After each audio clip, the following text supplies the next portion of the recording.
12 juillet 2022. Bienvenue au TSLH Podcast. Et désolé du retard, car non, c'était pas la faute à Simon, c'était bien la mienne. J'ai malheureusement eu de la misère à connecter ma caméra et mon micro, mais maintenant, tout est beau. Faites mes petites affaires. Tout est beau. On est prêt pour commencer cet épisode-là. On est bien content de se réunir, premièrement. Épisode post-draft. On est en direct sur YouTube, Facebook et Twitter également. Donc, n'hésitez pas à écrire des commentaires, poser vos questions. On va tenter d'y répondre pendant l'épisode. Au menu aujourd'hui, c'est pas compliqué. On revient sur le repêchage 2022. Il y a eu quand même du chaos en première ronde. Oui. On était tous sur place, donc on a tous vécu des expériences différentes, là. Moi, j'étais au Centre Bell, Pascal était en studio 91.9, puis Simon travaillait dans la tribune médiatique, là. Donc, on a comme eu des expériences différentes. Je commencerai avec une question complètement générale. Les boys, vous autres, avez-vous apprécié votre expérience au draft à Montréal cette année? Moi, oui. Vraiment. Dans le fond, c'était complètement... J'avais jamais vu ça, j'avais jamais vécu ça, là. Fait que non, c'était vraiment le fun. Puis on avait du monde à l'écoute, puis avec Yvon Penneau et Raphaël Doucet, on a vécu du chaos, comme tu as dit, là. C'était spécial de vivre ça en direct, puis avec le monde là à la radio. Souvent en studio, on était comme what? Au début, qu'est-ce qui se passe? Quelques gars qui ont glissé, mais pas de temps. Il n'y a pas eu tant de surprises au niveau des sélections, je dirais. Mais c'est des mouvements de personnel au début que c'était comme wow, un show-off, le petit Kent Hughes. Ouais, effectivement. Ouais, ben écoute, moi c'était la deuxième fois que j'y allais pour la Ligue nationale. J'étais allé en 2009 au Centre Bell, mais en tant que partisan. Puis j'avais fait 3 repêchages de la JMQ sur place, un à Québec, 2 à Sherbrooke, en travaillant. Donc là, j'étais content de vivre mon premier de la Ligue nationale en travaillant. Puis c'est intense. J'imagine. Mon collègue Alexis Bélanger-Champagne, que je salue s'il écoute, lui, il s'occupait du Canadien. Il s'occupait vraiment de... Puis d'habitude, quand il va sur la route, il s'occupe de LHJMQ, il s'occupe du Canadien, il fait beaucoup de textes. Puis là, là, il en a fait 2. Puis là, c'est moi qui je me suis fait pelleter quelques affaires. Fait que là, j'en ai fait 4 finalement dans les 2 jours, dont un sur Wright qui a dégringolé. Fait que ça a été vraiment une belle expérience. J'étais très content d'être là. J'étais content que mon boss aussi me donne l'occasion d'y aller. Écoute, si on peut refaire ça à Nashville, là, je sais que mon collègue, il voulait peut-être pousser là-dessus, là, je vais lui donner un petit pot de vin, là, pour que ça se fonde. Moi, j'étais comme partisan là-bas, puis j'ai vraiment apprécié mon expérience, honnêtement, puis j'ai apprécié rencontrer des gens qu'on s'attendait pas à rencontrer. T'sais, on s'en attendait un peu parce qu'on savait que le draft à Montréal, on allait aller prendre une petite bière ou jaser avec le monde, puis on a rencontré Mike qui est un auditeur, on le salue au passage.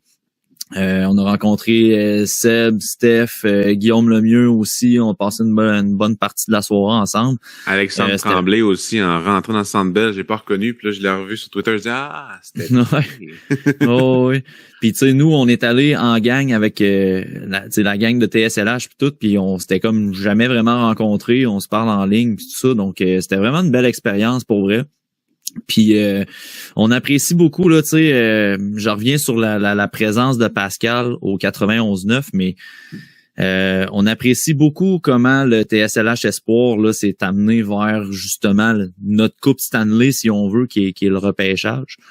On a eu une belle croissance pendant l'année, puis sans les lecteurs, sans les auditeurs, c'était impossible de se rendre là. Je sais que ça arrivait quand même souvent que en dessous des chroniques du 91.9, tout sur le hockey se faisait taguer, Pascal se faisait taguer. Fait que, tu sais, on est content d'en être arrivé là, mais on le sait aussi que les gens qui écoutent, ils ont une part de responsabilité là-dedans. Fait qu'on vous remercie bien gros. Puis bien content, Pascal, que tu as aimé ton expérience. On espère que ça se reproduise dans le futur. J'imagine que toi aussi, là. Oui, puis tu sais, je dirais que le point culminant, par exemple, de c'est pas une fin de semaine, là, du jeudi, vendredi. C'était vraiment dans les estrades avec mon boy, Mathieu Paradis. En fin de deuxième ronde, quand Kent Hughes a commencé à dire le programme américain, on se tenait, on était comme Lane Hudson, puis tout le monde autour de nous autres. Ah! Puis moi, c'est qui ça? Pourquoi il crie? Ouais. Les autres 5 et 8, c'est quoi le rapport? Ah non, on a hurlé. Ouais, j'avais. Ouais, on aura l'occasion d'y revenir sur cette sélection-là. Tu sais, c'est quand même un joueur que le TSLH Espoir a vendu pendant toute l'année, là. Fait que on est quand même content qu'il tombe dans les pattes des Canadiens. Mais bref, on y reviendra parce que oui, on va parler du CH dans l'épisode, mais on va aussi on va parler beaucoup plus de la NHL parce qu'on a un autre podcast prévu cette semaine pour strictement le CH. Donc, on va en parler quand même parce que, évidemment, il repêchait premier. On peut sauter immédiatement à qu'est-ce qui s'est passé dans le top 3, top 4, top 5. Là. Moi, pour vrai, quand la nomination de Juraj Slafkovský a sorti au premier rang, j'étais assez sans mots. J'étais bouche bée. J'étais quand même assez surpris. Par la suite, il y a eu une annonce de transaction, puis avec le recul, je me rends compte que c'est un très bon move, tu sais, d'avoir pris Slafkovský. Est-ce que ça en va en être un dans 5, 6, 7 ans? J'ai quand même mes doutes parce que, tu sais, j'ai Wright premier dans ma liste, puis ça va rester comme ça, tu sais. Mais je comprends le move un peu. Je suis curieux de vous entendre, les boys. Vous, comment voyez-vous cette décision-là du Canadien? Simon, on peut commencer par toi, si tu veux. En fait, c'est simple. C'est la liste, c'est sur leur liste. C'était le meilleur joueur disponible. Donc, ils l'ont sélectionné. Quand tu parles premier, t'as le luxe de ramasser le premier sur ta liste. Fait que moi, écoute, je commençais à de moins en moins être surpris que le Canadien sélectionne Slafkovský, juste parce que on l'a vu dans les dernières semaines. Il y a eu de la torque énormément avec le championnat mondial. Puis, tranquillement, les listes, ça changeait, puis ça allait vers Slafkovský.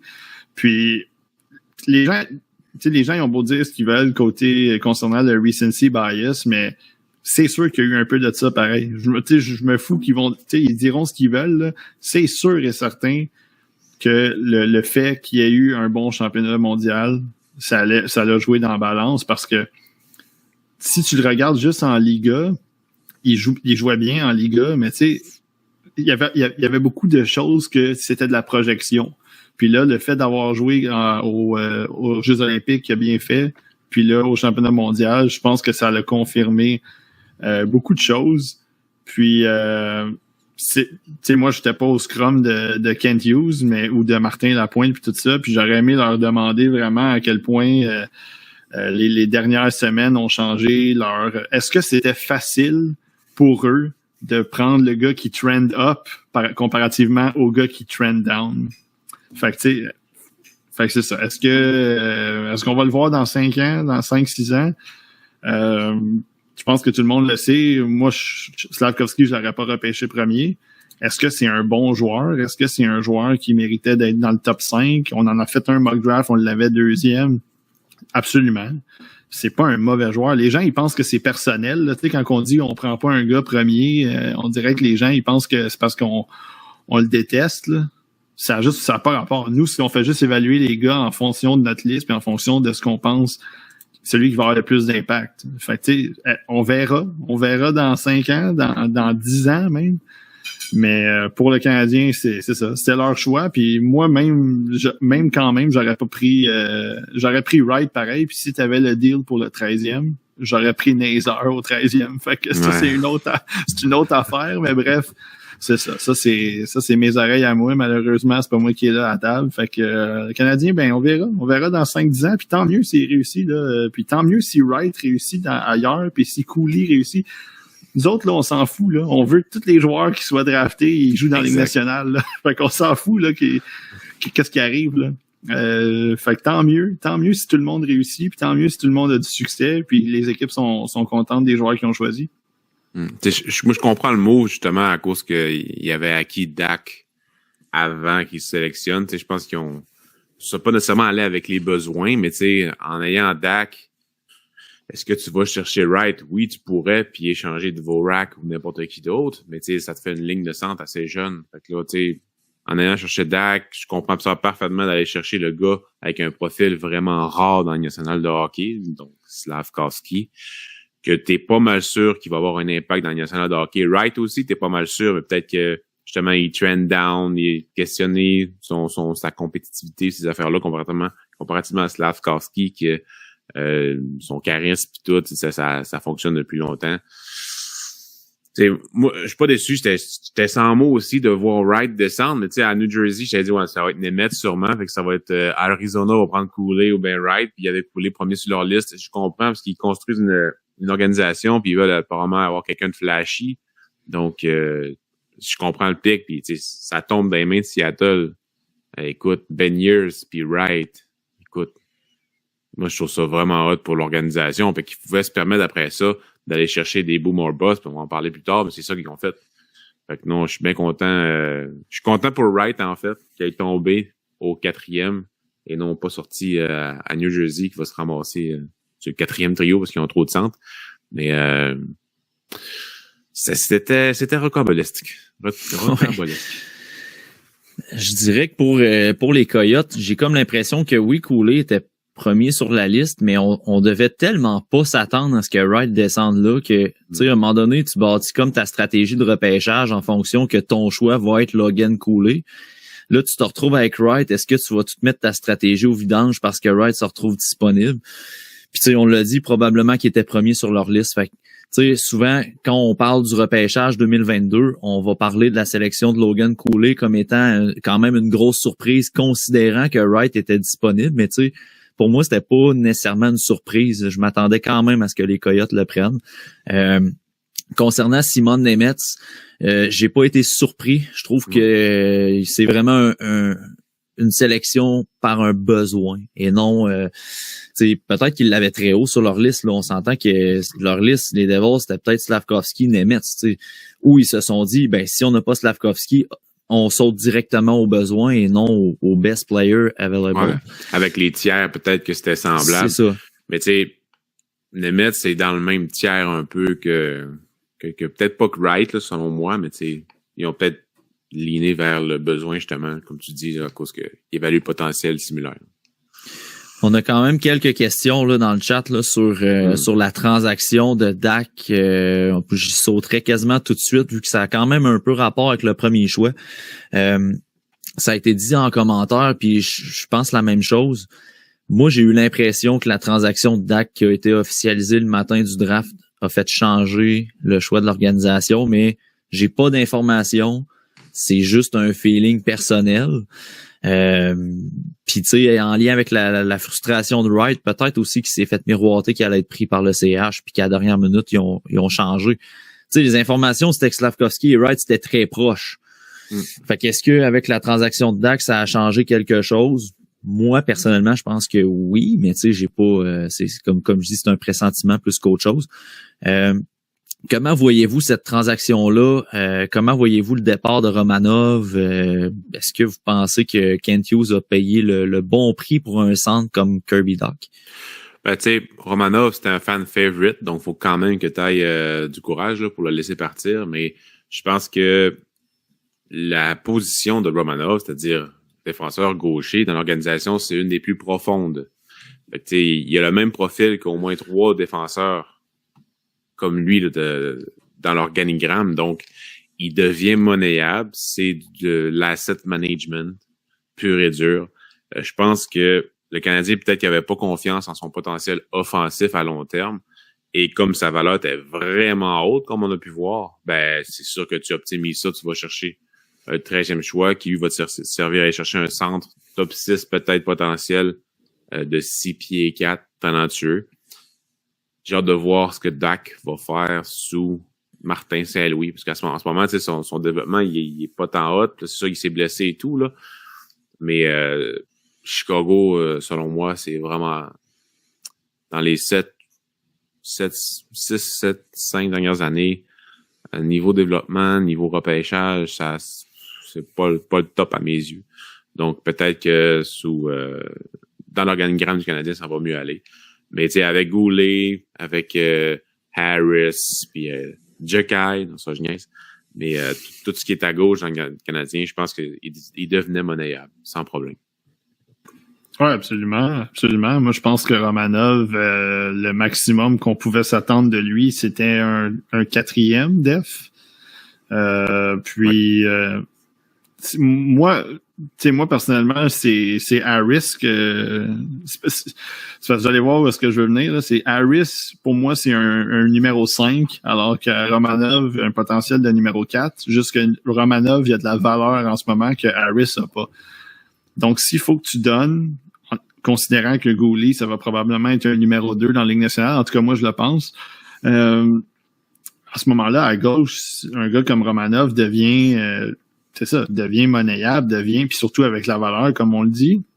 Puis ensuite de ça, moi, d'aller chercher Dach, j'ai aucun problème avec ça, dans la mesure que c'est un gars de 21 ans, de 6 pieds 4, qui pèse 200 livres, tu sais, moi, quand je l'ai, en 2019, je l'avais 3e sur ma liste, là. Fait que, tu sais, je voyais des choses en lui qui étaient très intéressantes, intelligent, bonne rapidité, de bonnes mains, capable de créer des jeux. Fait que, tu sais, si avec Martin Saint-Louis, on peut revoir ça de Kirby Dach, puis qu'il devienne juste au lieu d'être un premier centre de 70 points, comme peut-être je le voyais, mettons, il devient un 2e centre de 50 en appui à Suzuki.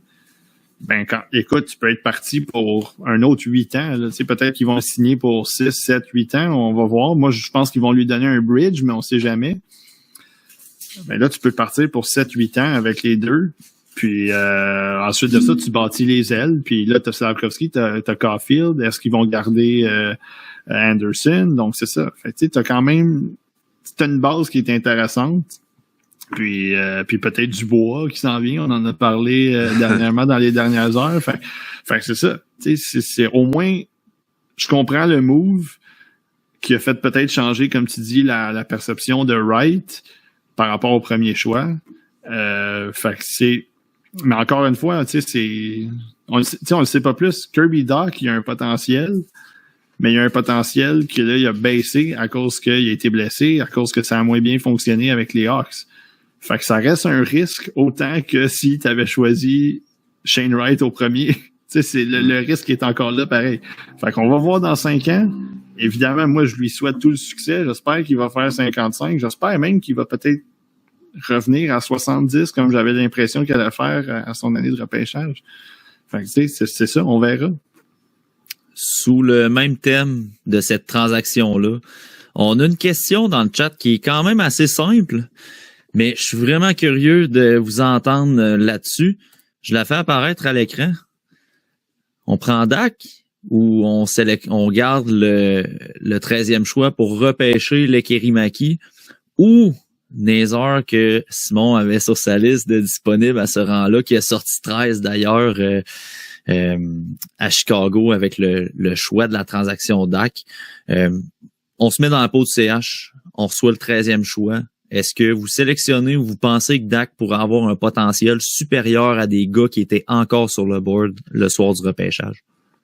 Si on en regarde ouais, vas-y, Simon. Vas-y. En fait, moi, je vais juste dire, ça dépend si tu pognes Slavkovski. Si mettons, Dach ou Lekkerimäki, est-ce que c'est après avoir sélectionné Wright ou après avoir sélectionné Slavkovski? Parce que la valeur, la différence entre les deux, mettons, si tu me dis juste le joueur pour joueur, je vais prendre Kirby Dach avant Lekkerimäki. Si tu me dis, est-ce que je vais prendre Kirby Dach avant Frank Nazar? Absolument pas.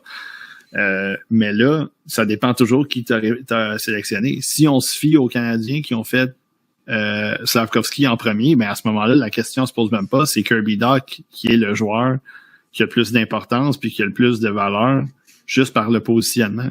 Fait que, tu sais, mettons, on compare 13, 15e, Lekkerimäki est sorti 15.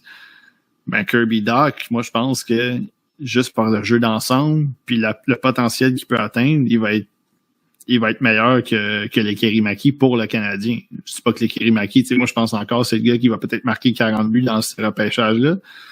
Mais pour le Canadien, ça avait plus de valeur avec Slavkovski comme premier. Tu sais, si on regarde la philosophie de Hugo, c'est-à-dire Kent Hughes et Jeff Gorton, ça a l'air à être des gros bonhommes qui patinent bien, qui ont un bon shot, quand même responsable.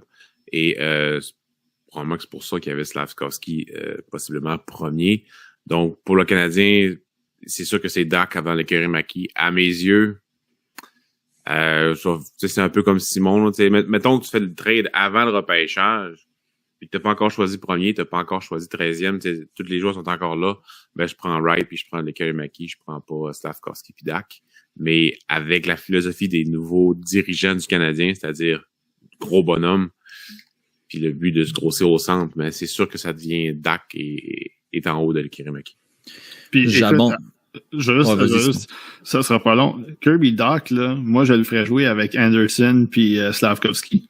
Juste de même. Ça le Monstars! Exactement. 3 gros gars qui sont capables de patiner, qui sont capables de faire un peu de chaos pis tout ça. Ça serait les gars que je mettrais ensemble. J'ai l'impression que ça donnerait des vibes de trio comme Gauthier, Snuggerud et McGuarty dans le programme. Là. Ça aurait un peu les mêmes vibes que ça. Ouais, je te vois, ça serait rugueux pas mal. Moi, je suis pas mal dans le même sens que vous autres, les boys, dans le sens que si, mettons, Wright avait été le choix, tu sais, présentement, au niveau de la certitude, tu sais, il y a absolument rien de certain dans le repêchage, mais tu sais, Slavkovski offre une certaine certitude au niveau du fait qu'il est capable de jouer avec des adultes, parce qu'il l'a démontré, puis je pense que c'est ça aussi qui a fait en sorte que sa candidature est montée au premier rang. Wright, avec l'évaluation, moi, je suis capable de le voir jouer dans le show l'année prochaine, puis je suis capable de le voir être en mesure de bien jouer dans la Ligue nationale. Mais il offrait pas cette certitude-là par rapport au jeu qu'il a offert à la fin de l'année, par rapport au manque d'implication que souvent ça a été pointé. Fait qu'il y avait peut-être une moins grosse certitude à ce niveau-là. Tu sais, c'est pas compliqué. Moi, dans les joueurs du draft cette année que je voyais le plus près de la Ligue nationale, c'était Wright en premier, Slavkovski en deuxième. Comme Slavkovski offre une certitude qui est capable de jouer avec des adultes, mais à ce moment-là, oui, j'irais chercher Dak dans la transaction comme ils ont fait. Parce que moi, de la façon que le CH s'est comporté au repêchage, ça m'a donné l'impression qu'on veut tourner le coin quand même assez rapidement. On voulait pas nécessairement choisir un gars 13e pour que ça prenne 2-3 ans avant qu'il se développe et qu'il ait un impact dans l'alignement. Donc, en toute logique, je pense que Kent Hughes a quand même fait du bon travail à ce niveau-là. Gérer son premier choix, puis aller chercher son gros centre via une transaction. Ouais, puis tu sais, c'est comme, mettons, méthodologie au niveau du repêchage, c'est pas nécessairement différent tant que ça que Marc Bergevin en ce moment. Tu sais, les joueurs qui jouent bien dans les deux sens, qui ont une bonne tête à hockey, tu sais, on a Riley Kidney, Oliver Kapanen, tous ces joueurs-là qui ont été pris en 2e, 3e ronde, Yann Michak.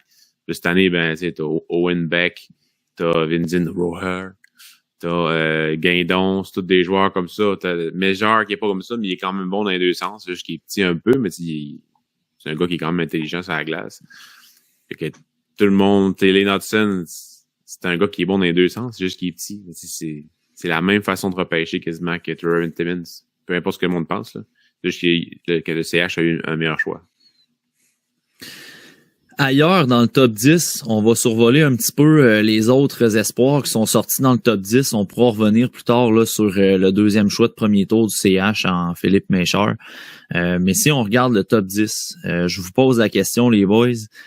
Est-ce que vous avez été quand même surpris de voir Chicago échanger DeBrincat dans le but de repêcher Kevin Korchinski au 7e rang, ou si pour vous, c'est une sélection tout à fait logique pour l'organisation? Ouais, ben moi je pense que l'échange de DeBrincat, il m'a pas surpris. Je sais pas s'il y a un lien de cause à effet, dans le sens que tu sais, ils ont échangé le choix pour repêcher Korchinski. Je pense que c'était un gars qui était haut sur leur liste, puis probablement que rendu là, ben il fallait qu'ils prennent leur gars le plus haut. Il y a eu une couple de joueurs qui étaient partis. Gauthier vient de partir, Yerichev vient de partir. Enfin, C'est ça, je sais pas si à quel point ça a eu une influence. Mais écoute, moi, les Hawks, j'aime vraiment pas la façon. J'ai aimé leur repêchage en tant que tel. Je trouve qu'ils ont repêché des bons joueurs. Mais j'aime pas la façon dont ça se déroule en ce moment avec cette équipe-là. C'est épouvantable. Hein? C'est ça, c'est vraiment... tu sais, ils ont échangé DeBrincat, ils ont échangé Kirby Dach. Là, on a appris aussi que Dylan Strome n'avait pas été qualifié. Il y en avait un autre, Kubalik, je pense qu'il n'avait pas été qualifié. Ouais. Ça veut pas dire qu'ils vont pas re-signer, mais c'est juste que ça lance pas un bon message en ce moment. Puis j'ai l'impression que eux, en ce moment, là, ils se sont juste dit, là, on va juste clairer, on va repartir à 9. Là. On va se redonner un bassin de joueurs, on va se redonner un bassin d'espoir, de qualité, on va se redonner des positions. Là. Donc, Nazar, il va être au centre. On a besoin d'un défenseur gauche, on va pogner Korchinski. J'ai l'impression que c'est ça qui est arrivé de leur côté. Là. Mais j'aime vraiment pas ce qui se passe en ce moment. Parce que si tu regardes un peu la façon dont ils ont fait leur repêchage, ils sont allés chercher Renzel aussi, qui est lui, il est du côté droit. Fait que, on dirait qu'ils ont voulu aller chercher quelques joueurs un peu partout pour essayer de rebâtir là, rapidement ou essayer de se redonner peut-être une chance de revenir dans 5 ans, dans 4-5 ans, parce que là, probablement qu'ils vont avoir Bédard l'année prochaine aussi, en plus. Ouais. Ils ont l'air partis pour ça. Ils changeaient 15 days. Ouais, c'est ça. Moi, Korchinski, quand on a fait notre mock draft, quand on a fait notre War Room, je pense c'était un range qu'on le voyait, là, Korchinski. Fait de le voir sortir là, moi, j'étais pas surpris. À vrai dire, en fait, tous les joueurs du top 10 qui sont sortis, ça m'a vraiment pas, j'ai pas été secoué ben là. C'est peut-être les rangs ici et là, mais sinon, ça ressemblait pas mal à ce qu'on pensait que ça allait être. Là. Un gars comme Connor Bedard qui va jouer, on s'entend que c'est pas fait, là, mais mettons qu'il se retrouve à Chicago, je pense que tu vas être content d'avoir placé Frank Nazar 2e dans ta liste, parce que ça pourrait très bien l'aider à avoir une très belle carrière. Que si oui. Non, mais effectivement, dans le top 10, quand on regarde là, les rangs, David Jiricek, même si c'était un gars qu'on avait bas pas mal dans nos listes, on était pleinement conscient qu'il allait sortir là, possiblement top 5, assurément top 10. Cutter Gauthier à Philadelphie, c'était quelque chose qu'on avait parlé quand même beaucoup dans le mock draft aussi. C'était quelque chose qui était envisageable. Mm-hmm. C'est vraiment dans le top 4. C'est le fait que Wright ait descendu 4e que ça a vraiment été... Je dirais pas que c'est une dégringolade puis un désaveu pour le joueur. Là, honnêtement, je pense que si Montréal le prenait pas, c'était tout à fait compréhensible qu'il drop jusqu'à Seattle, considérant tout ce qu'on a dit avant, par rapport à Cooley, par rapport à Nemetz. Mathieu Savoie 9e, Marco Kasper 8e, c'est ça, c'est des choses qu'on avait envisagées. D'ailleurs, je vois le visage de Pascal sous la mention de Marco Kasper, que j'ai eu la chance de rencontrer Pascal en personne. Pendant que j'allais me coucher. Ouais, ben Simon aussi a fait pareil, c'était à son départ qu'on est rentré en dedans puis on a vu l'ami Kasper là, donc chic type. Gêné un petit peu, mais chic type. Qu'est-ce que vous pensez? En fait, je vais y aller plus au sens large. Quelles équipes, à votre avis, ont connu la meilleure journée de repêchage en première ronde et les rondes subséquentes? Mais pas nécessairement ils ont gagné le repêchage. Là, c'est dur de dire ils ont gagné le repêchage parce que ça va être dans longtemps qu'on va voir l'impact de ces joueurs-là. Mais à votre avis, quelle équipe aurait le mieux repêché dans cette séance 2022? Là? Ben, moi, un peu comme Simon Saint-Laurent, là, qu'on a parlé en privé puis qui a dit sur Twitter, l'Arizona. L'Arizona sont allés chercher 2 centres top 6, quasiment assurés en Cooley puis Geeky. Oui, aller chercher le choix de Geeky, ça a coûté cher, mais tu vas chercher un centre de 6 pieds 4 qui patine correctement, intelligent, avec bon instinct offensif, quand même physique, bon dans sa zone, tout le temps support, tu sais, avec Cooley qui est flashy. Je trouve vraiment que c'est très bon comme 2 premiers choix de première ronde. Après ça, l'amoureux Douda. Lamoureux, 29e, tu sais, oui, il y en a plusieurs qui vont dire que c'était tôt, mais ce profil de joueur-là est excessivement rare. Je sais qu'il était très apprécié dans le national de hockey. Un très bon kid, bonne attitude, très charismatique aussi. Fait que c'est sûr, ça a charmé beaucoup de recruteurs. Douda, un gars vraiment bon en défensive. Je sais qu'il est pas super connu par la plupart du monde. Donc, il y a peut-être du monde qui ont sourcillé un peu, mais on l'adorait au TSLH Espoir. C'est un gars qu'on aime bien. Lotz, c'était un coup de dé, Lotz, à cause de tout les matchs qu'il a manqué à cause de sa blessure. Mais sérieusement, c'est un player, ce gars-là. Avec sa rapidité puis son patin, sa rapidité puis son instinct offensif puis son gabarit. Matika, à partir de la 3e ronde, un gars de son gabarit, tu sais, 6 pieds 3, 187 livres, très bon tir. Il y a pas beaucoup de drive, rien, mais tu sais, moi personnellement, tu sais, je trouve qu'en 3e ronde, c'est bien correct. L'Anglois en 3e aussi, quand même haut. Je trouvais que c'était un bon pick pareil on le connaît bien au TSLH Espoir, là, donc je pense que c'est quand même un bon pick. Là. Les 3 autres, il y a Zinka que je connais pas tant que ça, ou Zunka, je sais pas comment le dire. Là. Mais je sais qu'il était quand même au début de la saison dans plusieurs listes. Il a descendu 7e ronde, pourquoi pas. Le reste, je les connais pas. Ouais, moi, écoute, Arizona, évidemment. Je vais aller un petit peu ailleurs par rapport à ça, sans nécessairement. Là, on parle juste de la première ronde, là, c'est ça, ou là, en général? En général. Écoute, moi, là, dans les circonstances, puis dans la façon dont ils ont sélectionné les joueurs, j'ai beaucoup aimé les Hurricanes. C'est qui tu vas dire, ouais, je suis sûr. Les Hurricanes. Les Hurricanes, là, sérieusement, eux, ils ont vraiment été... je pense qu'ils ont profité des joueurs qui tombaient. Tu sais, eux autres qui se sont dit, nous autres, on a des bons gars. Sur notre liste, là, on a des gars, puis là, ils nous, un peu comme Caulfield, un peu, tu sais, ils nous tombent ses jambes, là, ils nous tombent ses genoux. Fait que qu'est-ce que tu veux qu'on fasse? On les prend.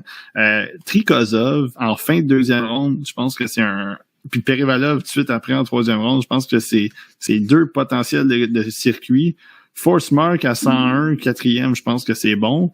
Mais Grudinin en 5e, je trouve que c'était intéressant. Cruz Lucius aussi en 4e. Puis Pelevin, moi, écoute, Pelevin, là, c'est un gars, je sais pas si vous connaissez, là. C'est une petite boule d'énergie. Il est hyper physique. Puis il est pas mauvais. Il est pas mauvais avec la rondelle non plus. Fait que tu te ramasses avec beaucoup de Russes qui sont évidemment des questions, des questionnements, là. On sait pas trop qu'est-ce qui va arriver.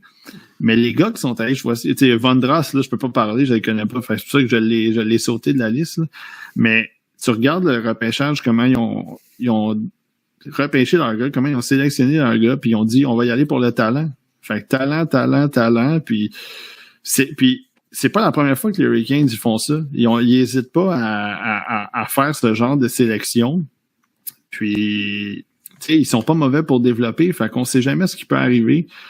Puis de leur côté, c'est ça qui est plate parce que moi, c'est une équipe que j'haïs. Puis malheureusement, ils ont un bon draft à mes yeux. Fait que ça, c'est dommage. Mais tu sais, si mettons, j'en lance une petite dernière rapidement, là, je trouve aussi avec les munitions qu'ils ont eu, le Wild du Minnesota, ils ont fait un pas mauvais travail non plus. Ils ont solidifié. Eugren Yurov en première ronde, Hunter Height, que moi je voyais plus en 3e ronde, mais je pense que c'est un gars qui... Mettons, tu veux reacher en 2e ronde, OK. Lawrence, moi, je l'aime bien. 2e ronde aussi. Mikey Mout, c'est un gars qui joue avec Savoy. Puis Spacek puis Petrovisky, je pense que c'est des gars qui peuvent... Spacek, évidemment, c'est un overager, mais quand même, je sais pas, j'ai aimé la façon dont ils ont travaillé pour ce repêchage-là. Fait que le Wild... encore une fois, tu sais, c'est pas juste nécessairement de gagner le repêchage, un peu comme je pense les Coyotes l'ont fait, mais c'est vraiment le fait d'aller chercher des joueurs, de cibler des gars, puis c'est vraiment aller les chercher selon les rangs que les gars sont disponibles. Fait que, j'ai bien aimé le travail. Il y en a d'autres équipes, mais je pense que le Wild, on a peut-être le Kraken aussi qu'on peut parler. Bref, une couple d'équipes qui ont fait du bon travail, là, je dirais. Ouais, puis la Caroline, c'est une des équipes qui peut se le permettre aussi. Ils ont un très bon noyau de jeunes joueurs dans l'équipe, une bonne banque d'espoir. Puis là, tu vises la clôture, peu importe ce qui te tombe dans les mains, puis let's go. Minnesota, c'est la même chose aussi. Tu sais, ils ont une très bonne banque d'espoir également, avec Rossi, puis ces joueurs-là, Boldy. Fait que tu vas juste chercher des joueurs que tu penses qu'ils vont atteindre la Ligue nationale avec un certain talent, comme Urov puis Ugrin. Fait que non, je suis d'accord avec ce que tu viens d'avancer là, comme deux équipes. Toi, Matt? Ben, moi, j'allais dire les Hurricanes parce que dans les circonstances, tu repêches pas en première ronde, t'as des choix un peu plus lointains. Puis tu sais, comme tu disais, Pascal, ils ont tellement une bonne banque d'espoir que eux, là, les gars qui droppent, là, puis qui avaient quand même haut dans leur liste, ils peuvent se permettre de les prendre. Tu sais, au pire, ils bosseront. Il y en ont 3 autres qui vont prendre leur place. Fait que puis ça peut s'avérer des méchants coups de circuit, là. J'ai pas haï quand même le draft de Buffalo en première ronde.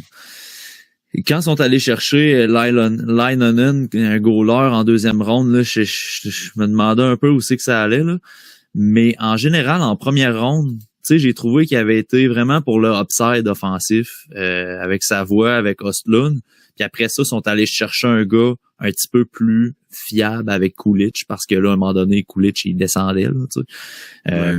On aura la chance d'en reparler de Kulich qui descend quand on va parler de Philippe Méchard, là. Mais non, c'est ça, c'est souvent ça aussi, là, c'est qui était disponible au moment que l'équipe repêche, puis j'ai trouvé que, c'est sûr, en fonction de ma liste, mais en fonction du board, comment ça se développait, je trouve que Buffalo ont quand même fait une bonne sélection en général.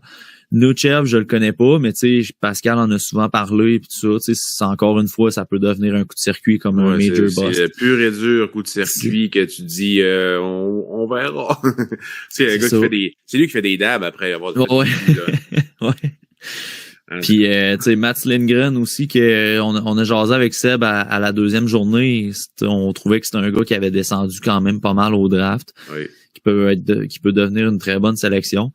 Le reste, Komarov, le défenseur des Remparts, ça, je l'ai vu beaucoup cette année. Puis pour moi, c'était un no draft. De le voir sortir en 5e ronde, je me dis, ils doivent peut-être voir un petit projet à l'intérieur de ce défenseur-là. Moi, j'ai pas super apprécié sa saison, mais bon. Mais non, pour le reste, vraiment, au niveau de la première ronde, là, Buffalo, je trouve qu'ils se sont quand même assez bien illustrés, là.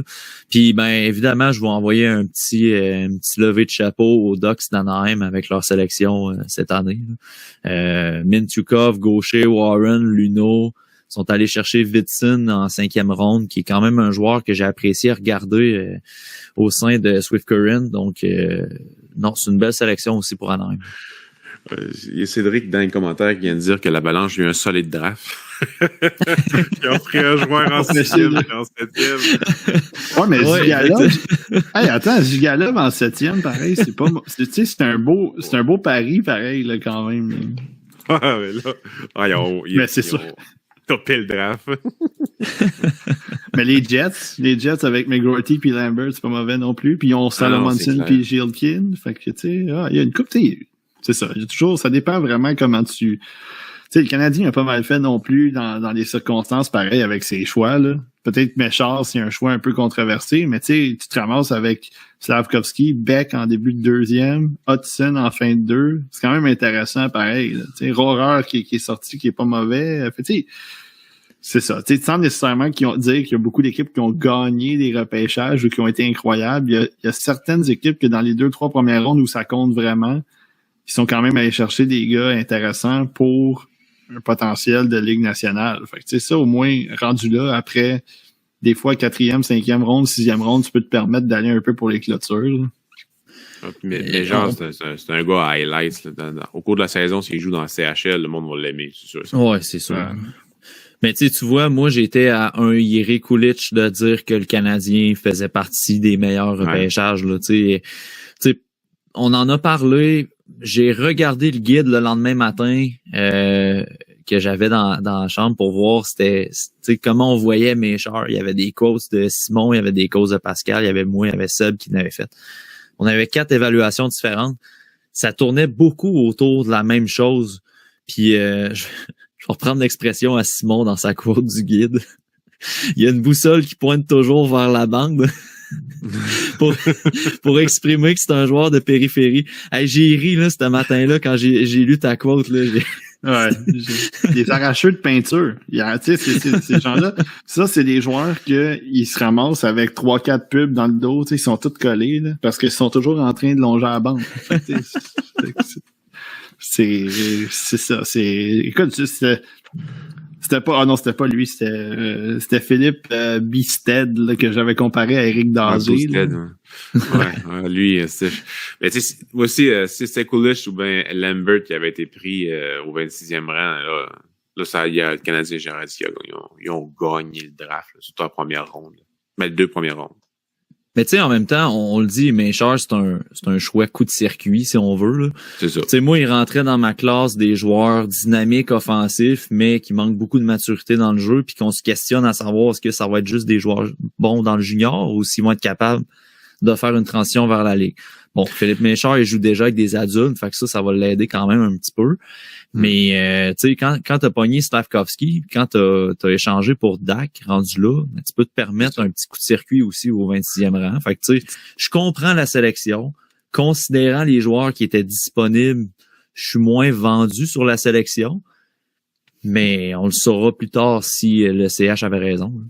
Écoute, les autres, moi j'avais Howard, j'avais Lambert, qui était tant qu'à frapper un circuit, pogne Howard, tu sais, moi c'est. Puis si tu veux y aller plus safe, pogne Coolidge ou Lambert, tu sais. Puis Lambert, ça peut devenir un bust aussi, mais tu sais, si tu mises vraiment sur le potentiel offensif pour frapper ton circuit, Isaac Howard, il attendait ça à la table, il était là. Il attendait juste ça. Ouais, tu sais, vas-y. Ça sera pas bien long, mais tu sais, on était en train de préparer les entrevues pour Nathan Gaucher quand que le Canadien s'en allait faire sa sélection au 26e rang. Puis Nicolas Landry de RDS, il m'a dit qui tu penses que le Canadien va choisir. Puis j'ai dit Maverick Lamoureux parce que je pensais que, étant donné que tu étais allé chercher Slavkovski puis Kirby Dach au centre, je me disais peut-être c'était un défenseur droitier profil un peu circuit. Je me disais que le Canadien, peut-être que ça aurait pu être, étant donné que Rinzel venait de sortir en plus de ça, je me disais que c'était peut-être un joueur que le Canadien aurait pu ramasser. Puis tu sais, il est sorti quelques rangs après, il avait sorti 29, je pense, au Coyote. Fait tu sais, Méchard, c'est ça. Je pense que c'était pas. Moi, il avait monté dans ma liste. Il était passé de 49 à 39. Fait que j'avais aimé ce que j'avais vu. Il avait été bon en série.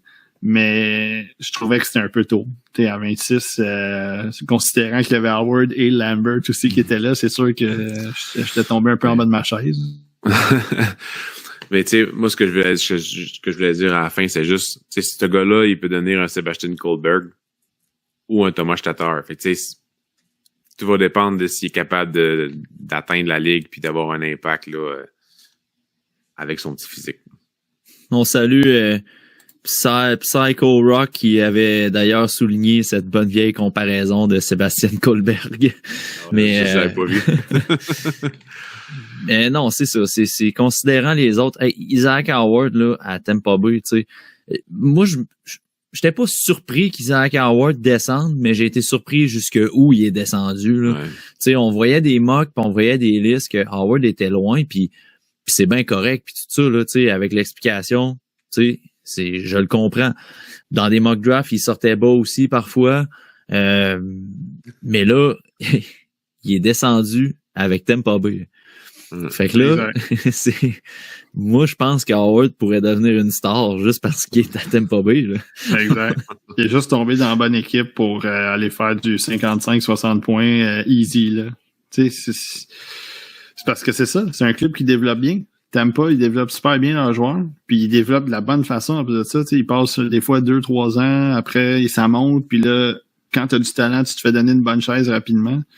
Puis, tu sais, c'est ça. Le Lightning, eux autres, ils se sont dit, on en a un, là, on en a un premier choix, puis on a, je pense qu'ils n'avaient pas un autre avant le 3e round. Là. Ils ont dit, regarde, on va pogner le gars qui a le potentiel le plus élevé, le potentiel le plus explosif, puis ça a donné que c'était Howard. Puis, tu sais, moi, c'est ça. Je suis convaincu. Tu sais, moi, je l'avais 7. Toi, Matt, je pense que tu l'avais 9, quelque chose genre là. Ouais. Fait que, tu sais, peut-être que, justement, dans 5 ans, on va pouvoir revenir, puis Howard, ça va peut-être être un gars de 30 buts, là, on sait pas. Là. Fait. Moi, je l'ai eu loin toute la saison, je me sentais mal, en fin de compte. C'était correct. On va le savoir dans 5 ans, si tu vas être correct. On va le savoir dans 5 ans, là, inquiète-toi pas. Ou dans Lamoureux est sorti 27e en passant, là. Juste tout de suite après. Juste après le Canadien, ouais. Il est sorti 29, en fait. Bysted, 27. L'amoureux est sorti 29 en Arizona. Il est mêlé. Mais ouais, Bysted, j'étais content qu'il sorte. Finalement, tu sais, moi, il avait réintégré mon top 32.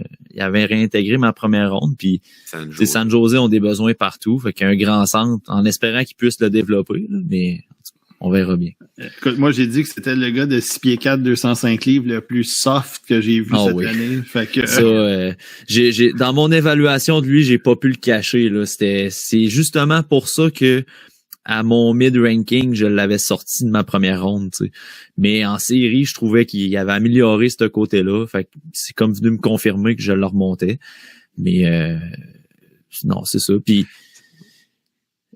je regarde le 32e, là. Moi, c'est pas un gars que j'ai regardé beaucoup, là, mais qu'est-ce que vous pensez de la sélection d'Edmonton de Reed Schaefer?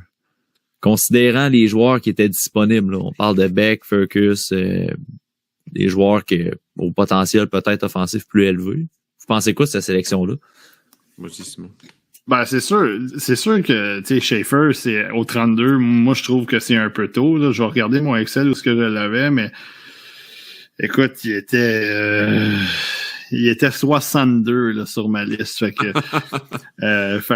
évidemment, là, tu sais, moi, c'est ma liste. Fait que je trouve que c'est tôt par rapport. Peut-être que les Oilers, ils l'avaient 12e sur leur liste. Là, fait que, mais moi, Schaefer, je l'ai pas détesté. Pendant les séries, je trouve qu'il a quand même amené beaucoup de choses. Tu sais, c'est un gars qui il est imposant. Quand même, tu sais, il a un flair pareil pour le filet. Fait que, c'est sûr que moi, je l'aurais pas choisi à ce rang-là, au 32e.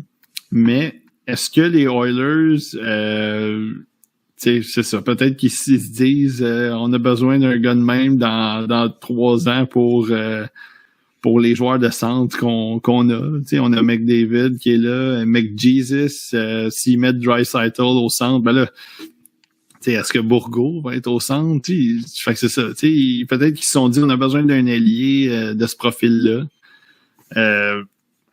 C'est ça. Moi, j'avais Perevalov, j'avais Neurchev, j'avais Trikozov. Fait que c'est sûr que si tu as besoin de marquer des buts, ces 3-là, ils sont pas mauvais non plus, mais moi, je l'aurais pas choisi là, mais en même temps, c'est ça. Les Oilers, probablement que c'était ça.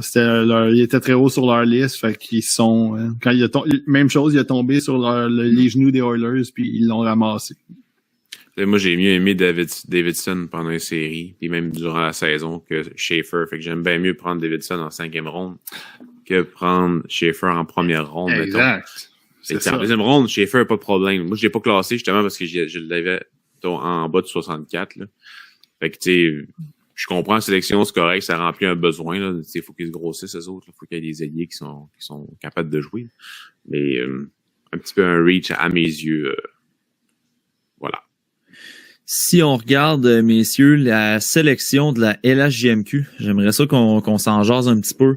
T'sais, on a parlé de Gaucher, sorti 22e, ensuite Lamoureux, 29.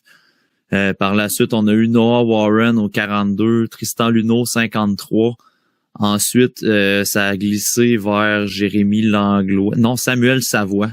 Samuel Savoie qui est sorti après. Ça, on reviendra, là. Jérémy Langlois, 94 et Jordan Dumais, 96.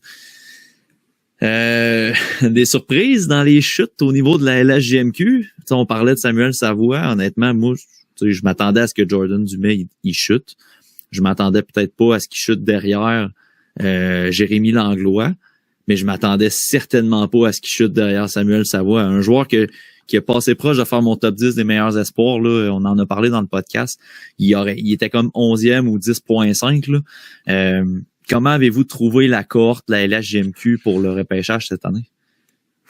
Un peu maigre, c'est sûr, certain. Je pensais qu'Antonin Véro allait être repêché. J'étais content de le voir Gendron sortir en 7e ronde. C'était comme le gars que j'aimais beaucoup dans la LHJMQ cette année. Fait que là, quand j'ai eu accès à mon réseau Internet par mon téléphone, quand je suis arrivé au Saguenay 5 heures plus tard, parce que moi, dans le fond, je suis parti en 5e ronde, fait que j'ai pas vu tout ce qui s'est passé de la 5e jusqu'à tard en soirée. J'étais arrivé à 8 heures chez nous. Ça t'a pris 5 heures monter au Saguenay, hein, Pascal? Ça a pris 6h30 à cause du trafic à Québec. Ouais, ben, parenthèse, moi, ça m'a pris 4 heures parce qu'il a fallu que je sorte de Montréal, pas de GPS à cause de la panne de courant. La fille qui nous a descendu avait pogné un Wi-Fi dans une boutique. Elle est allée chercher son GPS. Puis après ça, ça n'a pas recalculé parce qu'on n'avait pas de réseau. Fait qu'on était capable de sortir. Moi, je connais rien Montréal-Québec, là. Je suis une vraie noix là-dessus. Je conduis pas parce que je m'endors à peu près 45 minutes, là. Mais, ouais, ça a pris 6h30, c'était long. Mais, la fois, j'étais content de voir Gendron sortir. Tous des gars qu'on connaissait quand même, là. Puis, Zigalov aussi, là. Mais c'est une cuvée qu'on voyait faible. Puis, effectivement, c'est assez faible. C'est toujours qui n'ont pas été repêchés. C'est pas nécessairement un knock contre eux autres. C'est avec le 2 ans pour les signer avant de perdre le droit, je pense que c'est plus continuer de progresser, puis on verra l'année prochaine, l'année d'après, si on te repêche. Puis c'est ça, on va voir. Parfois, c'est pour s'ajouter une marge de manœuvre. Si on veut Savoie, j'étais content pour lui, sérieusement. Il joue de la bonne façon. C'est vraiment une petite boule d'énergie, là. Il est sorti tôt, mais pourquoi pas? C'est pas grave. 3e ronde à Chicago, quand même. C'était surprenant. Ouais, nous autres, ben écoute, moi, ces joueurs-là, j'ai tout fait partie de leur scrum, ben pas tous les joueurs, mais je parle Warren, Luneau, Savoie, l'Anglois, puis Dumais. J'ai fait partie des scrums, puis justement, Savoie, on a parlé à Louis Robitaille. Tout de suite après, on va parler à Warren puis à Luneau. Puis Savoie, il est sorti pendant qu'on était en train de parler à Robitaille. Puis quand son nom est sorti, il a été émotif. Il a été vraiment, ça l'a. Puis il disait, tu sais, j'ai des frissons. Puis moi, j'étais à côté de lui. Puis on voyait ses frissons, au vrai. Il était vraiment émotif que Savoie il sorte. Puis c'est un gars. Moi, Savoie, je l'aimais. Je l'ai pas classé cette année parce que justement, tu sais, je voulais pas classer 300 gars non plus. Mais c'est un gars. C'est un style agitateur, c'est un style qui est très tannant à jouer. Mais ce que Louis Robitaille nous disait, c'est qu'il y avait vraiment il avait joué de la bonne façon, surtout dans la fin de saison. Il avait commencé à marquer des buts plus régulièrement à 5 contre 5 puis tout ça. Fait que puis Savoie lui-même, il a rendu un peu hommage aussi à Robitaille parce que lui, quand il est arrivé de Moncton, il disait que c'est un marqueur de 50 buts là, quasiment. Puis là maintenant, on lui a demandé d'avoir une chaise. Puis fait que les deux, tu sais, Robitaille il était content pour Savoie. Puis Savoie, je pense qu'il a comme voulu le rendre aussi à Robitaille. Fait que c'était vraiment le fun. Dumais, moi ce que j'ai adoré de Dumais, c'est que quand on était dans le scrum, on lui posait un peu des questions par rapport à la centrale puis tout ça. Puis tu sais, pour lui, c'est comme si rien n'était arrivé, tu sais, il s'en foutait. Il était comme tu sais, à la fin de la journée, tout est correct pour moi, puis tu sais, ça me dérangeait pas le rang que je sors, l'important c'était vraiment l'équipe, tout ça. Puis je pense que les Columbus sont en train de bâtir une belle équipe, fait que j'étais vraiment content quand je lui ai demandé, tu sais, tu vas amener ton style, ton intelligence offensive, la façon que tu processes le jeu puis tout ça, puis il disait ben oui, c'est ça, il dit je trouve que ça fait bien avec l'équipe. Fait que je pense que tu sais la QV de la Ligue de la LHJMQ, j'ai fait un texte là-dessus justement si les gens veulent aller lire là, mais c'est une année normale cette année. Tu sais c'est un peu le même niveau que 2020 si je me souviens bien, ou 2019, mais tu sais d'habitude ça tourne autour de ça, une vingtaine de choix. Fait que cette année tu sais ils sont à 19, puis t'as Tourigny en fin de 7e ronde, que c'était quand même intéressant, pareil, que lui il sorte parce que ça faisait ce qui était plus 2, lui, là. C'était sa deuxième année overdraft, là. Fait que, qu'il sorte comme ça pour le Canadien, on va voir ce que ça peut donner parce qu'il a un profil offensif élevé. Fait que, tu sais, on va voir ce que ça peut donner de leur côté. Je pense à Josh Brook qui vient de se faire libérer par le Canadien, puis là je me dis il est déjà meilleur.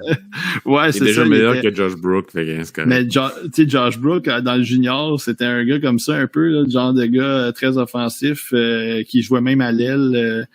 Fait que tu sais on peut c'est correct. Je pense que c'est une année qui est correcte pour la JMQ. Est-ce que on aimerait avoir des années plus à 30 joueurs?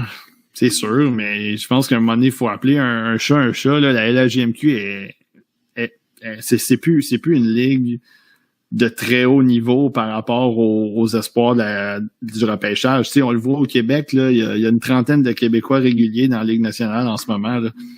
Fait que, tu sais, puis même les gardiens, on a de la misère. Le Québec, avant, c'était une pépinière de gardiens. Maintenant, on a de la misère à avoir des gardiens. Fait tu sais, il y a vraiment quelque chose à se remettre en question du côté du hockey. Puis là, tu sais, ils ont fait un gros sommet avec Marc Denis, puis tout ça. Puis on va voir ce que ça va donner de leur côté, mais je pense qu'il faut pas aspirer à ce que ça soit comme la Ligue de l'Ontario avec des 35-40 gars ou des affaires la même. Il faut vraiment que la JMQ se concentre d'avoir des gars, une vingtaine de gars, puis des gars qui vont être utiles, qui vont pouvoir jouer dans la Ligue nationale. Si t'as des vedettes en haut, tant mieux. Si t'as des Lafrenière, puis des, tu sais, Gaucher, c'est pas un mauvais joueur de hockey. Il va jouer dans la Ligue nationale probablement. Il sort 22. C'est un gars de plus pour la Ligue. C'est un gars de plus qui va représenter la JMQ dans la Ligue nationale. Donc, c'est ça. Je pense que c'est ça qu'il faut viser de leur côté. Parce que des années avec 40 gars, 35 gars, là, je pense pas qu'on va en voir beaucoup, là. Non, je penserais pas non plus. Puis, tu sais, tu parlais de Columbus avec Dumais pis tout, tu sais, Gaucher est pas le joueur typique du Québec. Dumais l'est pas mal plus, là. Fait que, tu sais, pour la Ligue, Gaucher fait vraiment bien, là, pour vendre la Ligue un peu, là. Puis, tu sais, tu parlais de Dumais justement à Columbus. Je trouve tellement qu'ils ont eu quand même un bon draft. Tu sais, j'aime pas Jerry Jurczyk. Je suis pas un fan de Matechuk.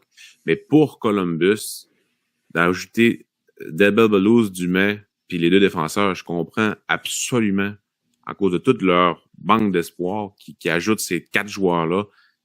C'est tellement compréhensible comme sélection, là. Je trouve, tu sais, ils n'ont pas gagné le draft, ils n'ont pas dans les meilleurs drafts, mais pour vraiment, genre, le draft typique de qu'est-ce qu'il fallait qu'ils fassent, c'est exactement ça.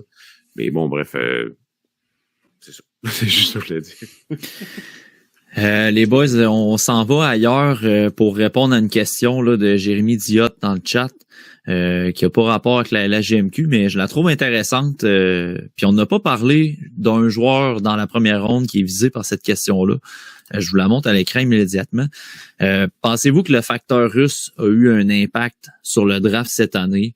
On rappelle aux gens qui nous écoutent, qui ne se souviennent pas, Ivan Miroshnichenko est sorti au 20e rang à Washington. Danila Yurov est sorti 24e à Minnesota. Puis ensuite, on a eu Trikozov qui est sorti là en Caroline.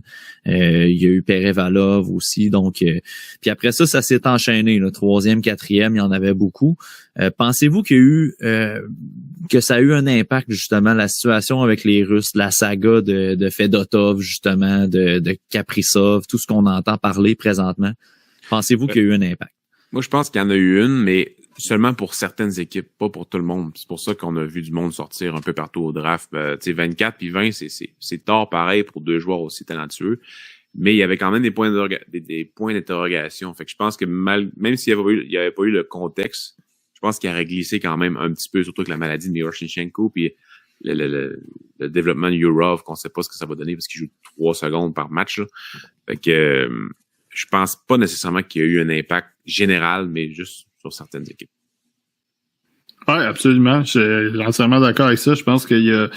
Puis si on l'a eu avec les Hurricanes, hein, que je mentionnais tantôt, eux, le facteur russe, ils s'en sont foutus pas mal. Là. Ouais, c'est ça. Ils sont allés chercher les gars qu'ils devaient aller chercher. Fait que je pense que il y a peut-être certains joueurs qui ont glissé un petit peu par rapport à peut-être ce qu'on pouvait s'attendre de voir. Leur rang de sélection, des choses comme ça. Tu sais, Miroshnichenko, c'en est un. Yurov, comme tu dis, Pascal, tu sais, il aurait peut-être pu sortir plus haut que ça. Je continue à croire peut-être un gars comme Trikozov, puis Neurchev, puis Perevalov, il aurait pu être un peu plus haut, mais peut-être que ça leur a fait perdre quelques rangs seulement. Mais je pense que des équipes, à un moment donné, ils se disent... tu sais, comme Brian Burke qui dit tout le temps, là, il y a juste une Coupe Stanley. Là. Fait qu'à un moment donné, il faut que tu ailles chercher des joueurs de talent. Il faut que tu ailles chercher des joueurs que tu penses qui vont t'aider à gagner la Coupe Stanley.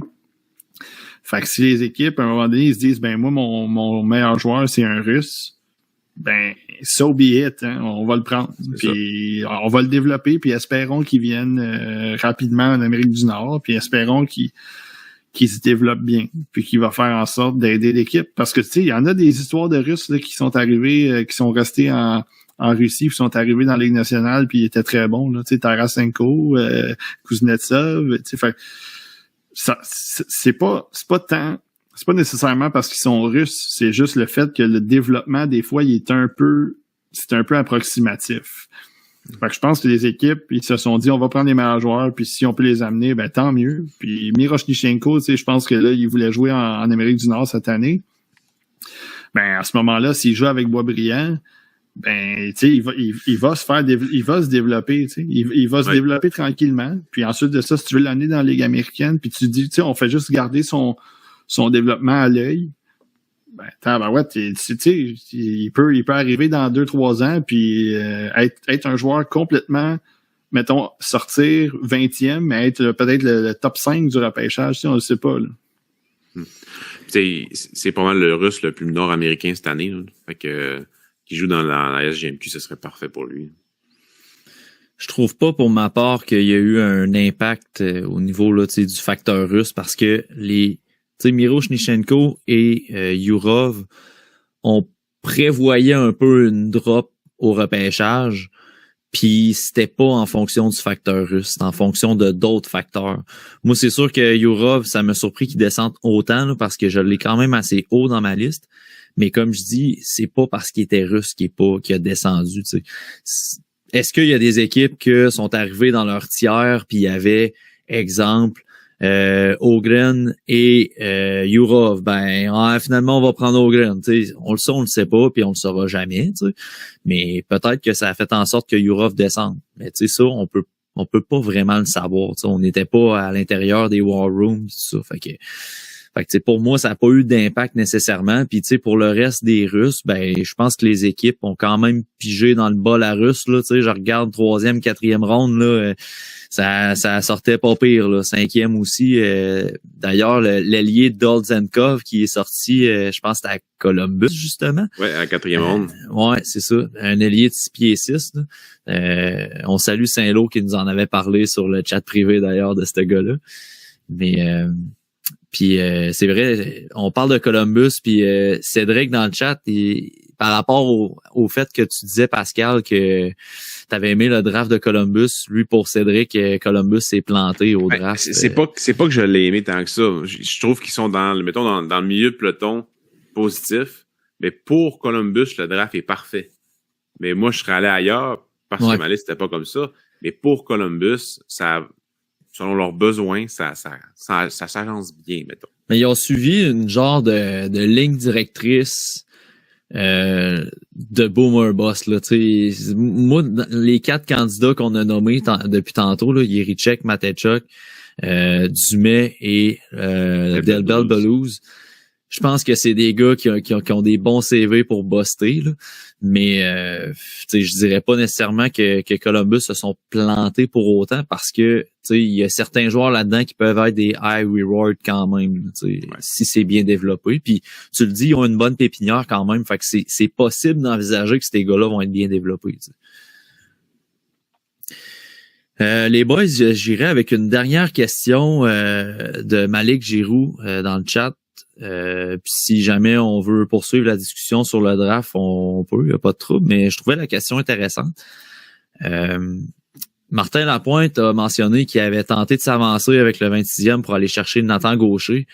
Moi, personnellement, j'ai pas entendu Martin Lapointe dire explicitement qu'il s'avançait pour Gaucher. Là. Non, il y avait de l'air Simon, t'étais dans le scrum, tu pourrais plus en parler aussi. Pas dans le scrum.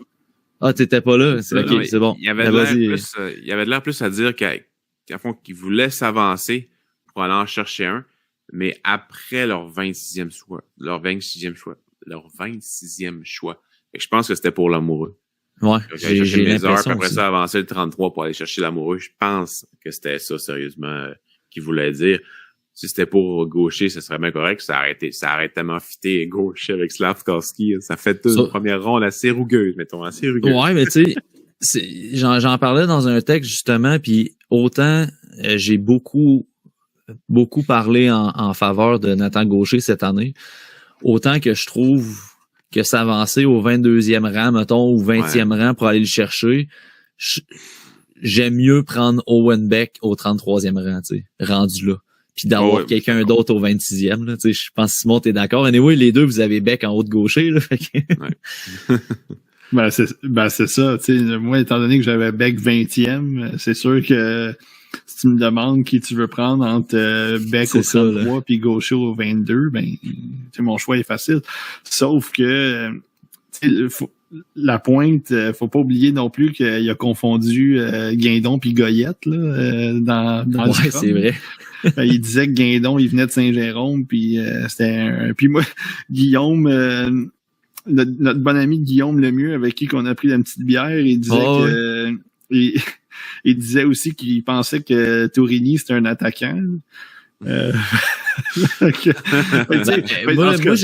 je l'ai écouté, puis il disait que quand il est allé voir jouer Tourigny, il avait l'impression que c'était un attaquant. Ouais, mais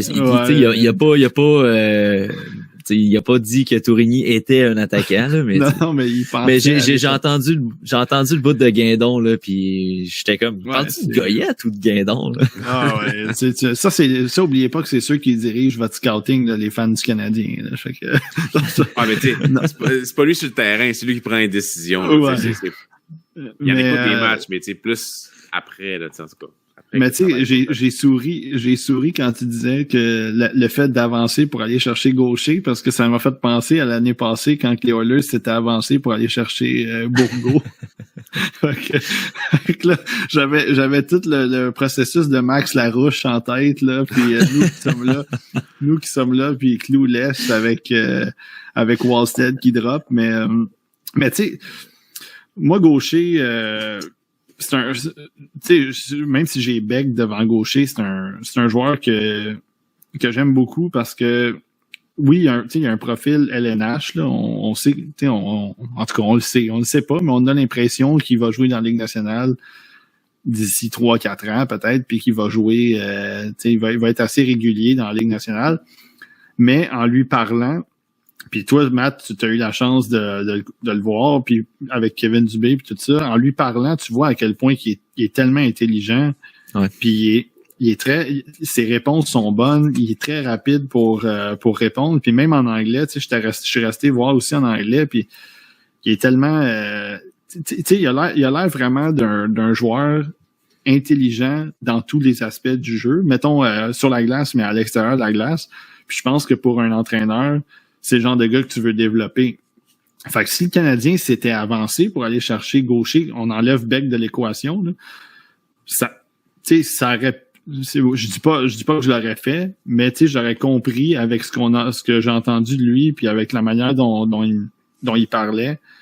Je trouvais que ça aurait été un choix quand même intéressant, parce que là, t'avances juste de 4 ans quand même. Tu sais, c'est rien de, ou peut-être il voulait peut-être le prendre un peu plus haut, mettons au 20e, je sais pas, mais t'avances pas de tant que ça quand même. Fait que le prix à payer pour aller chercher un gars comme Gaucher, qui va probablement jouer dans la Ligue nationale, puis qui va être capable de pivoter ton 3e trio steady, c'est pas si pire que ça, pareil. Mais là, considérant que Beck est sorti après, c'est sûr que là, rendu là, puis j'ai l'impression qu'il est tout aussi intelligent aussi, Beck, là, il a gagné l'étudiant de l'année. Fait que je trouve que, tu sais, encore une fois, est-ce qu'on voudrait avoir plus de Québécois avec le Canadien? Tu sais, il y en a que oui. Il y en a pour qui c'est très important. Tu sais, il y en a d'autres pour qui on va gagner la Coupe Stanley. C'est ça qui est important. Fait que, tu sais, Beck, c'est le Nathan Gaucher ontarien, là. Fait que, tu sais, c'est ça. Tu sais, est-ce que, au bout de la ligne, peut-être que les deux vont avoir le même genre de carrière, puis personne va chialer, t'sais. Ou ils vont chialer parce qu'il y en a un qui parle pas français. Mais bon, bref. Ouais. Et Beck, c'est tout un joueur de hockey. Il n'y a pas le profil rugueux, là, mais quand tu l'as, c'est lui qui t'en marque le plus dans son équipe tout le temps, que ce soit en défensive ou en offensive. Là. Fait que, si tu le regardes jouer, c'est sûr que tu vas l'aimer. Je lance une dernière question finalement, les boys, puis on s'est pas nécessairement préparé, fait qu'on y va vraiment selon nos connaissances. Un joueur qui est sorti vraiment plus haut que vous pensiez et un joueur qui est sorti vraiment plus bas, une bonne drop là, que vous pensez dans ce repêchage-là. moi, je commencerais premièrement par Matejchuk, là, 12e. Je sais qu'il y en a qui l'avaient beaucoup en haute estime, Matejchuk, mais je pensais jamais qu'il allait sortir au 12e rang. Là. Surtout considérant le monde qui sont derrière. Lekirimaki a droppé au 15e rang. Moi, c'est un gars que j'avais 5e. Fait que, tu sais, Matejchuk, pour moi, c'est un gars qui est sorti, là, quand même vraiment, mais vraiment plus haut que ce que je m'attendais. Je sais pas, vous autres, de votre côté, s'il y a un joueur en particulier que vous attendiez pas. Ça peut être même un joueur qui est sorti en 2e ou en 3e ronde que vous voyez en 6e, 7e, là, tu sais. Ben, Bicestead, là, moi, écoute, c'est sûr que moi, je m'attendais pas à ce qu'il soit sorti en fait, non, c'est pas vrai. Je pense que je me serais attendu à cause du profil. Je pense que, tu sais, mettons, je m'attendais pas parce que moi, je l'ai plus bas, mais le profil, je comprends pourquoi il a été repêché, plus haut. Mais, ouais, moi, c'est un gars que, j'aurais pas, comme je disais tantôt, j'avais 70, je l'aurais pas pris avant la 3e ronde. Mais peut-être un gars qui a été repêché bas. Il y en a plusieurs, là, plusieurs bas. Je pense à Pellevin, j'en ai parlé tantôt, mais Jack Devine, je sais que, c'est lui que j'aurais donné. Hein. Puis, c'est un gars qui est sorti loin, là, 7e ronde. Mais il y a des gars même qui sont même pas sortis. C'est qui il y en a un qui est pas sorti, c'est Matthew Ward. Matthew Ward n'est pas sorti. Zachary Lavoie est pas sorti. Ça m'a surpris. Fait que, c'est ça. Moi, j'avais Lesarski un peu plus haut aussi. Il est sorti, je pense, en début de 7e ronde ou en fin de 6e ronde. Fait que, ouais.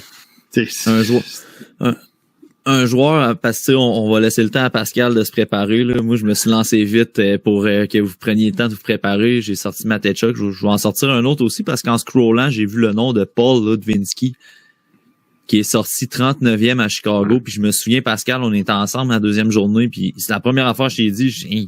Me semble c'est tôt pour sortir Ludwinski. Là. Il a le bon profil, mais c'est tôt un peu, ouais. Ouais, c'est ça. C'est un bon profil, mais tu sais, moi, je le percevais peut-être plus vers la 4e ronde, là, mais j'ai été quand même surpris de le voir début 2e. Toi, Pascal, de ton côté? C'est sûr, Bicestead, puis il a sorti haut, mais je dirais Cam Lund, si vous préférez, qui est sorti 2e en 2e ronde, 34e à San Jose, évidemment. Bicestead, puis Bicestead, puis Lund, là, San Jose, en tout cas.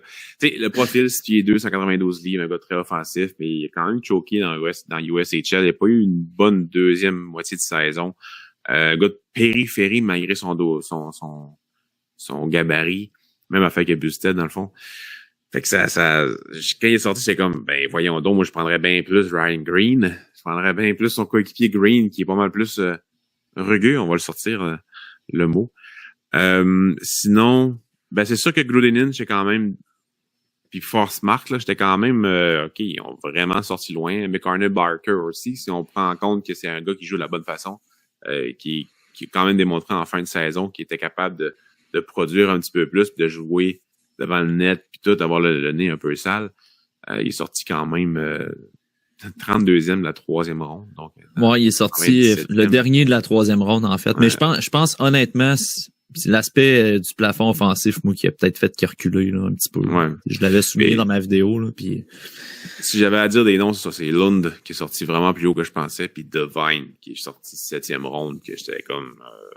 OK, qu'est-ce que j'ai pas vu ou qu'est-ce que j'ai vu qui n'existe pas? En tout cas. Dans les joueurs. Odelius, ouais. Odelius est sorti loin, ouais. 105. Moi, j'ai Danny Gilkin, 32. Il est sorti 77. Fait que c'est sûr que c'est... Ouais, tu sais, c'est sûr que, mettons, Odelius aussi, c'est peut-être un peu comme McConnell Barker. C'est peut-être le plafond... Peut-être défensivement, il est bon, mais sauf que offensivement, peut-être que le plafond devient un petit peu risqué. Ben, pas risqué, mais peut-être un petit peu moins haut.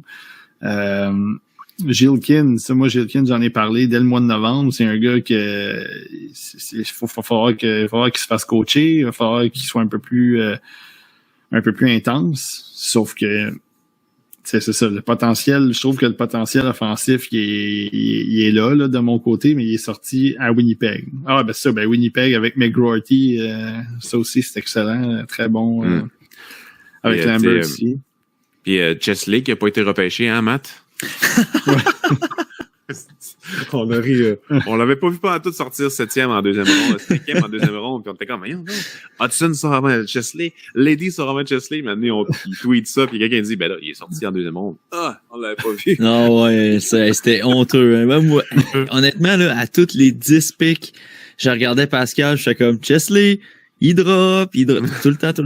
Puis là, à un moment donné, c'est ça, j'étais allé écrire sur Twitter que, tu sais, on nous a trouvé sévère envers Chesley pendant l'année, mais visiblement, il est pas encore sorti. Puis là, j'ai perdu le réseau. Fait que là, je me faisais trasher en commentaire. Ben non, il est sorti à telle place.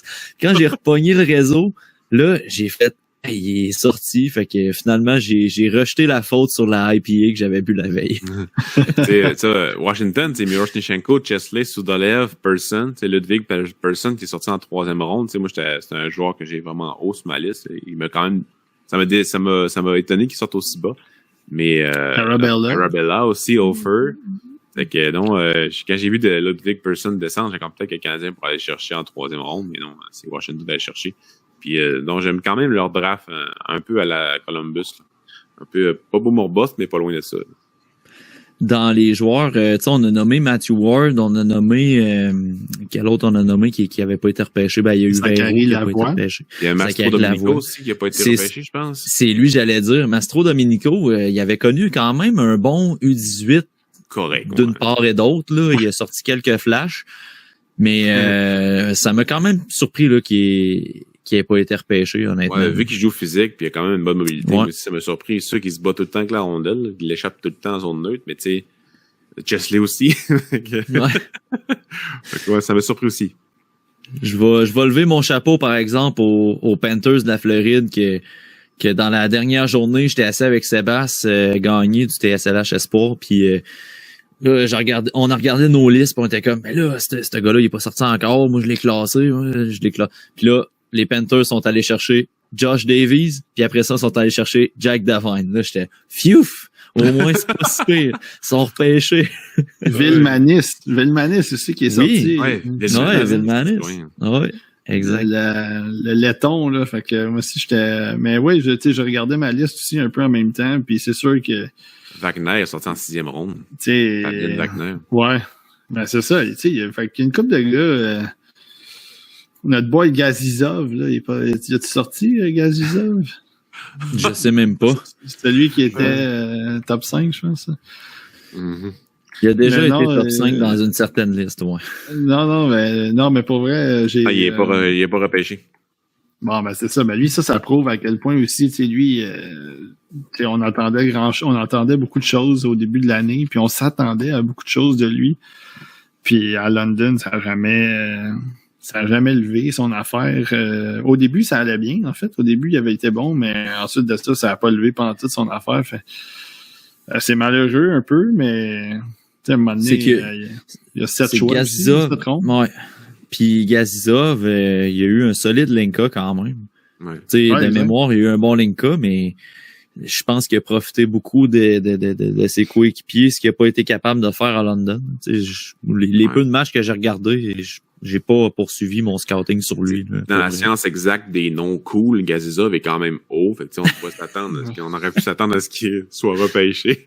Mais j'ai quand même été étonné aussi qu'il soit ignoré. Ouais. All right. Écoute, on a fait un bon petit tour quand même pour le repêchage 2022. Honnêtement, moi, j'ai bien apprécié mon expérience pour le draft à Montréal. J'ai aussi apprécié, d'avoir le, je veux dire, on avait le guide sur notre cell, puis un gars qui sortait, puis on allait consulter, puis ça, c'était le fun cette année pour ça. Surtout de voir l'accomplissement de notre travail aussi, qu'on voit au final se développer devant nous. Là. Pendant que j'étais à 91.9, j'avais pas de portable. Enfin, ils s'attendaient à ce que j'amène le mien. Mais moi, il y a toutes mes photos de famille, il y a toutes, fait que j'ai pas amené. Fait que j'étais sur mon téléphone sur le guide, puis j'allais chercher les stats puis la bio, puis je disais les affaires par rapport au guide. Fait que j'étais vraiment content d'avoir fait la table des matières que tu cliques, puis ça t'amène aux joueurs, puis tu cliques en bas, ça t'amène la table des matières. J'étais comme bravo Pascal. Ouais. Ben oui, mais j'espère. Ouais. Mais j'espère aussi que les gens qui qui ont suivi le repêchage à la télé ou tout ça, qui avaient notre guide, justement, ça leur a permis aussi tout de suite, rapidement, quand il y avait un nom qui sortait, de pouvoir aller voir quel genre de joueur c'était, si, mettons, ils l'avaient pas vu. Fait que c'était, surtout, mettons, en deuxième ronde, troisième ronde, des fois, première ronde, tu sais, c'est des joueurs qu'on voit assez souvent quand même. Mais quand ça tombe en deuxième, troisième ronde, c'est le fun, quatrième même. Fait que c'est le fun d'avoir eu ça, cet outil-là. Puis d'ailleurs, moi, on a eu nos 2 gagnants. Moi, je suis allé mener à Sam. Je suis allé mener son guide en personne. Ben smart, on a jasé 5-6 minutes. Fait que lui, c'était aussi un gars qui voulait faire, qui a des ligues simulées. Fait qu'il était bien content d'avoir notre guide en version papier aussi. Fait que ben c'est ça qui est le fun, là. C'est là, pour les prochaines années, ça nous encourage à redonner l'effort, puis à redonner le temps de qualité là-dessus.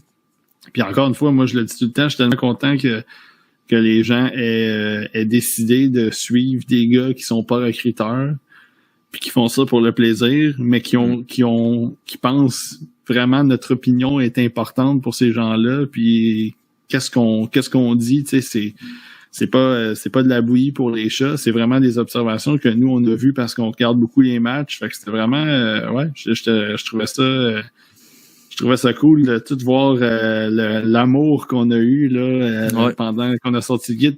Plus de 4000 dans l'autre que tu disais, Matt. Fait que... Ouais, le guide est rendu à 4200 avant le podcast là, fait que tu sais c'est au-delà de nos attentes, puis on est vraiment satisfait de ça. Puis tu sais, je sais qu'il y en a plusieurs qui disaient là si on pourrait le payer.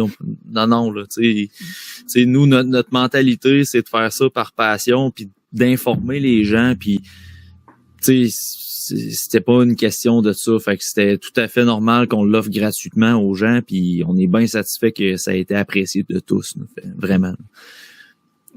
Fait que sur ça, messieurs, on va se souhaiter une belle fin de soirée, bonne fin de journée. Si les gens l'écoutent en reprise là sur les différentes plateformes, Spotify, Apple Podcast, ça va être disponible très rapidement sur notre chaîne YouTube également. Venez vous abonner à notre chaîne YouTube. C'est sûr que cet été, ça va être un petit peu plus tranquille. Là. On va prendre des petites semaines off, là, mettons, de scouting. On a quand même donné pas mal dans le dernier stretch menant au repêchage. Donc, l'heure est au repos. Puis, on va repartir ça. On va repartir la machine pour le Linka. Puis, on a eu la saison pour se roder. Fait que l'année prochaine, on est prêt à attaquer notre deuxième saison avec le TSLH Espoir. Oui, monsieur. Yes. Alright, donc je vous rappelle aussi, avant de quitter, il y a un autre épisode de prévu jeudi qui va porter strictement sur le CH. On a préparé un bel épisode. Et scoop, parce que ça n'a pas été annoncé encore, podcast TSLH avec le podcast La Relève. Donc, oui. On se voit jeudi, les boys. Malheureusement, Pascal pourra pas être là, mais bon, c'est qu'on se revoit jeudi.